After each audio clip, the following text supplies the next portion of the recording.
Ayatollah Ali Khamenei বিদায় নিয়ে চলে গেলেন। তাম পৃথিবীর কোটি কোটি মানুষেরা তার জন্য জানাজার নামাজ পড়ে, তাহাজ্জুদের নামাজ পড়ে কান্না করে করে করে করে তার জন্য দোয়া করতেছে। তিনি তো সফল হয়ে গেছে, তার জীবনটাও তো সফল হয়ে গেল। হাদিসে রাসূল বর্ণনা করে বলে, একজন মানুষ বিদায় নিয়ে যাওয়ার পরে এলাকার মানুষেরা যদি তাকে ভালো বলে, তার জন্য কান্না করে করে করে করে দোয়া করে, তার জীবনটা সফল হয়ে গেল। এটা হলো জান্নাতি মৃত্যু। এ বড় সৌভাগ্যবান, এ হলো জান্নাতি ব্যক্তি। আয়াতুল্লাহ খামেনি বিদায় নিয়ে চলে গেছে, তাম পৃথিবীর কোটি কোটি মানুষেরা তার জন্য কান্না করে দোয়া করে। আমরা জীবনে তাকে সরাসরি দেখি নাই, তার সঙ্গে কথা বলি নাই, তার সঙ্গে সমাবেশ করি নাই, তার মুখে কোনোদিন আমরা আলোচনা শুনি নাই, কিন্তু তাকে শুধু মহব্বত করি ঈমানের কারণে, ইসলামের কারণে, ধর্মের কারণে। সুতরাং আয়াতুল্লাহ খামেনি হোসেনের মতো জীবন দিয়েছে, জীবন দিয়ে তিনি ব্যর্থ হয় নাই, তিনি সফল হয়ে গেছে। তার কারণ তিনি জালেমের জুলুমের মোকাবেলা করেছে, ওই জালেমের কাছে কখনোই মাথা নত করে না। আরো জোরে বলেন ঠিক কিনা? আয়াতুল্লাহ আলী খামেনি বিদায় নিয়েছেন, তিনি জীবন দিয়েছেন 80 বছর 90 বছর বয়সে, সিংহের মতো বাঘের মতো গর্জন দিয়ে এক সেকেন্ডের জন্য তিনি মাথা নত করে নাই। আল্লাহ তাআলা আয়াতুল্লাহ আলী খামেনিকে জান্নাতের মেহমান হিসেবে কবুল করুক, বলেন আমিন। আল্লাহ তাআলা কিয়ামত পর্যন্ত তার মান সম্মান ইজ্জতকে টিকিয়ে রাখুক, জোরে বলেন আমিন। পৃথিবীর ইতিহাসে এত বড় জানাজা কখনো হয় নাই। আমার বন্ধুগণ, মুসলমান ভাইরা গভীর মনোযোগ লক্ষ্য করুন। নবীজির পরিবারের সদস্যদেরকে ফুরাত নদীর তীরে চতুর্দিক থেকে তারা আটকে ফেলালেন, কিন্তু পানি পান করতে দিলেন না। হযরত হুসাইন রাদিয়াল্লাহু তাআলা শিশু সন্তান আসগারকে কোলের মধ্যে নিয়ে এক ফোঁটা পানি ভিক্ষা চেয়েছিল। পানির পরিবর্তে 3টা তীর থেকে ধনুক নিক্ষেপ করলেন। তার শিশু সন্তান আসগার দুনিয়া থেকে বিদায় চলে গেল। ওই ফুরাত নদীর পানি আটকায়া ফেললেন। 72 জন পরিবারের সদস্যদেরকে এই দুনিয়া থেকে বিদায় করে দিলেন। এই দুনিয়ায় একটা ফোঁটা পানি তাদের পান করতে দিল না রে। আর আল্লাহ তাআলা এমন খেলা দেখাইলো, হোসেন যেই দিন দুনিয়া থেকে বিদায় নিয়ে চলে গেল, কারবালার ঘটনার পরে আর কোনোদিন ইয়াজিদ একটা ফোঁটা পানি পান করতে পারে নাই। যখনই তিনি পানি পান করত, ওই পানিটা আগুনের মতো, পুরো শরীরটা আগুনের মতো দাউ দাউ করে জ্বালায়া দিত। ওয়ামাকারু ওয়ামাকারাল্লাহ আল্লাহু খায়রুল মাকিরিন।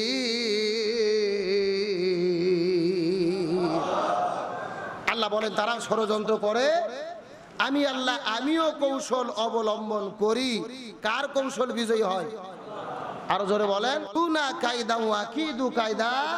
তারাও কিছু কায়দা কৌশল করে, আর আল্লাহরও কিছু কায়দা কৌশল। আমার বন্ধুগণ, মুসলমান ভাইরা গভীর মনোযোগ লক্ষ্য করুন। ইয়াজিদ পানি পান করতে পারতো না, তার পুরো শরীরের মধ্যে আগুনের মধ্যে যখন দাউ দাউ দাউ দাউ করে জ্বলা শুরু হয়ে যেত, তার শরীরের মধ্যে জ্বলাতঙ্ক রোগ শুরু হয়ে গেল। তিনি বাঁচবে কিভাবে, জীবন কেমনে বাঁচাবে? আমি গত জুমায় বলেছিলাম, ইয়াজিদের সবচাইতে বড় বদ অভ্যাস ছিল, ইয়াজিদ মদ পান করতো বোতলে বোতল। যখন পানি পান করতে পারে না, তখন সারাটা দিন তিনি মদ পান করে মাতাল হয়ে থাকতেন। এক বর্ণের মধ্য থেকে পাওয়া যায়, মদ পান করতে করতে তিনি একদিন মাতাল হয়ে গেছে। মাতাল হয়ে যাওয়ার পরে যখন তিনি গোসল করতে গেছে, গোসল করতে যাওয়ার পরে ওই পুকুরের মধ্যে তিনি পড়ে গেছেন। পানিতে হাবুডুবু খেয়ে এই দুনিয়া থেকে যখন তার বিদায়ের উপক্রম হয়ে গেল, তার মাতাল অবস্থায় থেকে চতুর্দিক থেকে ডাক্তারদেরকে ডাকানো হলো। তার জ্বলাতঙ্ক রোগটা ভালো করা যায় না। পুরো শরীরের মধ্য থেকে যখন ঘা বের হয়ে পুরো শরীরটা পচে যাওয়া শুরু করলেন। একদিকে পানি পান করতে পারে না, সারাটা দিন মদ পান করে মাতাল হয়ে পড়ে থাকে।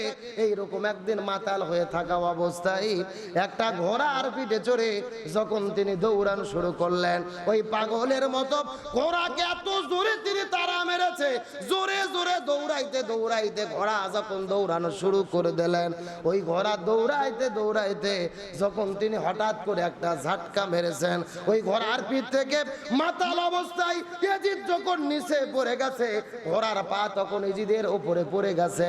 এজিদ তার উপর দিয়ে ঘোড়া এজিদের উপর দিয়ে যাওয়া শুরু করে দিয়েছে। যেই রকম হোসাইন বিদায় নেওয়ার পরে তার শরীরের উপরে ৭০টা ঘোড়া চালায় দেওয়া হয়েছিল। একই রকম কায়দায় ওই যখন এজিদ পড়ে গেছেন ঘোড়ার পিঠ থেকে, ওই ঘোড়া পা দিয়ে চাবায়া ওই পার ঠাসি দিয়ে ডাবা দিয়ে এজিদকে দুনিয়া থেকে বিদায় করে দিয়েছে। জোরে বলেন আল্লাহু আকবার। তার মানে এজিদ, শিমার এবং জিয়াদ তারা তিনজন মিলে ইমাম হোসাইনকে এবং তার পরিবার বর্গর সদস্যদেরকে যেভাবে কষ্ট দিয়ে শহীদ করেছিল, একই রকম ভাবে কষ্ট দিয়ে এই এজিদকে দুনিয়া থেকে বিদায় করে দিয়েছে কে? তারা হোসাইনের পানি বন্ধ করেছিলেন, আল্লাহ তার জন্য পানি খাওয়া কি করলেন? হারাম করে দিলেন, পানি খাইতে পারলেন না। আবার হোসাইনকে শহীদ করে তার শরীরের উপরে ঘোড়া চালায় দেওয়া হয়েছিল। একই রকম আল্লাহ তাআলা তাকে মাতাল বানাইয়া এজিদের উপরে ঘোড়াটা চালাইয়া দিলেন। তার মানে যেভাবে তিনি লাঞ্ছিত করেছিলেন, আল্লাহ তাকে একই রকম ভাবেই লাঞ্ছিত করলেন। তার মানে বোঝা যায় দুনিয়াতে যারা জুলুম করে, এই জালেমদের বিচার কে করে? আর একটু জোরে বলেন। যুগে যুগে যারাই জালেম হয় আর যারা মাজলুম থাকে, সময়ের পরিবর্তন হয়। আল্লাহ তাআলা মাজলুমদেরকে হেফাজত করে, আবারও নতুন করে যারা জুলুম হয়, যারা জুলুম করে জালেম হয়, এই জালেমদেরকে কে পতন ঘটাইয়া দেয়। এজন্য আজ হোক কাল হোক কিয়ামত পর্যন্ত হোক, ক্ষমতায় পাবার পরে জুলুম করা ঠিক নয়, অহংকার করা ঠিক নয়। যারাই যুগে যুগে জুলুম করেছে, ফেরাউন বলি, নমরুদ বলি, হামান বলি, কারুন বলি, আবু জেহেল বলি আর এজিদ বলি, যারা এই দুনিয়াতে জালেম হয়েছে তাদেরকে ধ্বংস করে দিয়েছেন কে? সুতরাং জালেমদের ব্যাপারে আল্লাহ তাআলা ফায়সালা করেন। আমরা তো ইমানদার, আমরা তো মুসলমান। আমরা যদি জুলুমের শিকার হই, আমাদের কাজ হলেন ধৈর্য ধারণ করা আর একতাবদ্ধ থাকা। কিন্তু আমরা একতাবদ্ধ থাকতে পারি না। শুধু বাংলাদেশ নয়, তাম পৃথিবীতে মুসলমানদের বিপর্যয়ের অন্যতম কারণ আমরা কি হতে পারিনি? এক হতে পারি নাই। আমরা ফতুয়াবাজি করে করে নিজেরা বিভ্রান্ত হয়েছি, বিভক্তি হয়েছি, আর এই সুযোগ ইসলামের 12টা বেজেছে। এই বাংলাদেশও 92% মুসলমানের দেশ। আপনি বলেন তো, দাড়ি টুপিওয়ালা আলেম ওলামা যারা ইসলামী দলের পরিচয় দেয়, এগুলো দল কম না বেশি? এ কথা কর না কে? এক দল আর এক দলের বিরুদ্ধে, এক দল আর এক দলের বিরুদ্ধে ফতুয়াবাজি করতে করতে আমরা নিজেরা নিজেদের বিপদ করেছি।